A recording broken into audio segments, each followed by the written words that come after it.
नमस्कार, मैं भरत आपका स्वागत करता हूं डीएनवी झारखंड में। आज जानते हैं झारखंड की प्रमुख खबरों के बारे में। इससे पहले आपसे छोटी सी निवेदन है, अगर आप इस चैनल पर नए हैं तो चैनल को सब्सक्राइब कर ले और बेल आइकन को प्रेस कर ले ताकि झारखंड की खबरों की अपडेट आप तक पहुंचता रहे। तो चलिए शुरू करते हैं आज की पहली और बड़ी खबर से।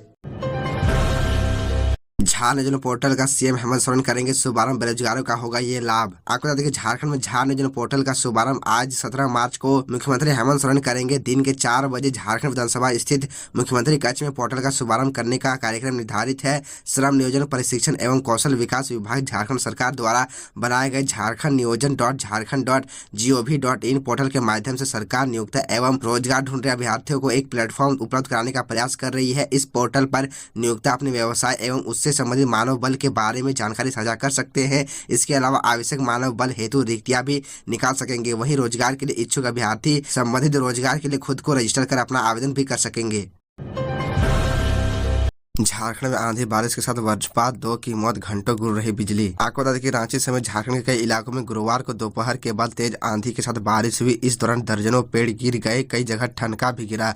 रांची में बिजली के पोल और पेड़ गिरने से आधा शहर अंधेरे में डूबा रहा। रांची में 45 किलोमीटर प्रति घंटे की रफ्तार से हवा भी चली। मौसम में परिवर्तन होने और 45 किलोमीटर प्रति घंटे की रफ्तार से हवा चलने व वज्रपात के कारण गुरुवार को दोपहर के बाद आधी रांची की बिजली आपूर्ति ठप हो गई। शहर के कई इलाकों में पेड़ गिर गए। वज्रपात से कई ट्रांसफर क्षतिग्रस्त हो गए। होटल रेडिसन ब्लू के पास पेड़ गिरने से एक कार और बाइक क्षतिग्रस्त हो गई। करीब 2 घंटे तक पूरा शहर अंधेरे में रहा। खबरों में आगे बढ़ने से पहले आपसे छोटी सी निवेदन है कि अगर आप इस चैनल पर नए हैं तो चैनल को सब्सक्राइब अवश्य कर ले ताकि झारखंड की हर खबर आप तक पहुंचा सके।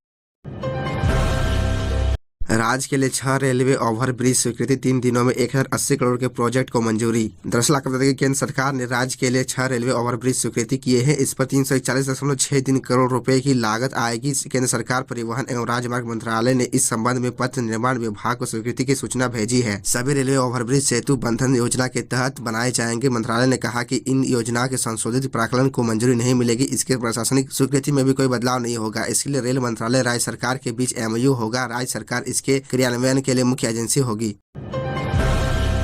आरा के आरपीएफ जवान ने घर में घुसकर रेलकर्मी के पूरे परिवार को मारी थी गोलियां। ट्रिपल मर्डर केस में फांसी की सजा। आपको बता दें कि झारखंड के रामगढ़ व्यवहार न्यायालय के न्यायाधीश ADJ प्रथम शेषनाग सिंह के न्यायालय ने बरकाकाना रेलवे कॉलोनी में तिहरे हत्याकांड में आरपीएफ जवान कुमार सिंह को फांसी की सजा सुनाई है। मामले की पैरवी लोक अभियोजक RV राय कर रहे थे। 17 अगस्त 2019 को हुए इस तिहरे हत्याकांड में आरपीएफ जवान पवन सिंह ने एक ही परिवार रेलकर्मी अशोक राव, उनकी पत्नी लीला देवी और बेटी मीना देवी को गोली मारकर हत्या कर दी थी। इस घटना में अशोक राम की बेटी सुमन देवी और बेटा संजय राम गंभीर रूप से घायल हो गए थे। इस मामले में 16 गवाहों को अभियोजन द्वारा प्रस्तुत किया गया था। रामगढ़ में न्यायालय में गठन के बाद हत्या के मामले में यह फांसी देने का पहला मामला है। 1 अप्रैल से सरकारी कार्यालय में बायोमेट्रिक मशीन से हाजिरी अनिवार्य। आपको बता दें कि झारखंड सचिवालय सहित सभी सरकारी कार्यालयों में 1 अप्रैल 2023 तिथि से फिर से बायोमेट्रिक हाजिरी का अनिवार्य कर दिया गया है। इस संबंध में कार्मिक प्रशासनिक सुधार राजभाषा विभाग ने अधिसूचना जारी कर दी है। आपको बता दें कि कोरोना संक्रमण की वजह से 11 मई 2020 से एहतियातन ऑनलाइन उपस्थिति दर्ज करने की व्यवस्था को अस्थायी तौर पर अगले आदेश तक के लिए स्थगित कर दिया गया था। इस अवधि में सभी सरकारी कर्मियों द्वारा पूर्व की व्यवस्था के तहत उपस्थिति पंजी में मैनुअल उपस्थिति दर्ज किया जाना अनिवार्य किया गया है। 10 फरवरी 2023 को स्वास्थ्य चिकित्सा तथा परिवार कल्याण विभाग झारखंड राज्य के द्वारा राज्य में कोविड-19 का संक्रमण नग्न होने के संबंधित रिपोर्ट देने के बाद बायोमेट्रिक उपस्थिति प्रणाली में ऑनलाइन उपस्थिति दर्ज करने की निर्धारित प्रक्रिया प्रारंभ करने का मंतव्य दिया गया है। सरकार ने सामूहिक विचार करने के बाद बायोमेट्रिक उपस्थिति प्रणाली 1 अप्रैल से फिर से प्रारंभ करने का फैसला लिया है। झारखंड पशुपालन विभाग के कर्मचारी संघ के हितों पर सरकार नहीं दिखा रही गंभीरता, अब कोर्ट में भी फरियाद की तैयारी। आपको बता दें कि झारखंड पशुपालन विभाग के कर्मचारी संघ राज्य सरकार के अब तक के रवैये से निराश है। अब वे अपने वाजिब हक के लिए हाईकोर्ट की शरण में भी जा सकते हैं। New PhD colony Hinoo Ranchi में गुरुवार को संघ की बैठक में इस संबंध में तथा संघ की कार्यप्रणाली को और प्रभावी बनाए जाने के संबंध में फैसले लिए गए। बैठक की अध्यक्षता करते हुए अजय कुमार मिश्रा ने कहा कि इस वर्ष 22 फरवरी को राज्य स्तरीय महारैली संघ ने की थी। पशुपालन मंत्री और विभागीय निदेशक को एक ज्ञापन सौंपकर पशुपालन विभाग के कर्मचारी संघ के हितों पर कदम उठाने का आग्रह किया गया था। अब तक इस पर क्या एक्शन हुआ है? इस आधार पर जरूरत पड़ने पर कोर्ट की शरण में संघ जाएगा। संघ के पदाधिकारियों के बीच कामकाज, सदस्यता अभियान और दायित्वों के निर्वहन को लेकर भी चर्चा हुई। बैठक में कार्यकारी अध्यक्ष और कोषाध्यक्ष भी मौजूद थे।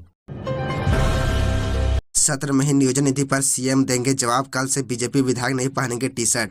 दरअसल आपको बता दें कि नियोजन नीति इस वक्त पूरे राज्य का सबसे गर्म मुद्दा है। चाहे झारखंड के युवा हो या विपक्ष, सभी नियोजन नीति पर मुख्यमंत्री हेमंत सोरेन का पक्ष जाना चाहते हैं। इसे लेकर झारखंड विधानसभा में हर दिन विपक्ष की तरफ से हंगामा किया जा रहा है। इसलिए आज विधानसभा अध्यक्ष डॉक्टर रविंद्रनाथ महतो कार्य मंत्रणा समिति की बैठक की, जिसमें पक्ष विपक्ष शामिल हुए। बैठक में तय हुआ कि मुख्यमंत्री नियोजन नीति और नई नियुक्ति नियमावली पर इसी सत्र में जवाब देंगे। इसके बाद विपक्ष ने गतिरोध समाप्त करने के अनुरोध को स्वीकारा। तो यह थी झारखंड की टॉप बड़ी खबरें, और इसी तरह झारखंड की छोटी सी बड़ी खबरों को देखने के लिए आप हमारे चैनल DN न्यूज झारखंड को सब्सक्राइब कर ले और बेल आइकन को प्रेस कर ले, जिससे आपको झारखंड की छोटी बड़ी खबरों के अपडेट आप तक पहुंचता रहे। तो आज के लिए इतना ही, हमें दीजिए इजाज़त, फिर मिलते हैं आपसे अगले वीडियो में।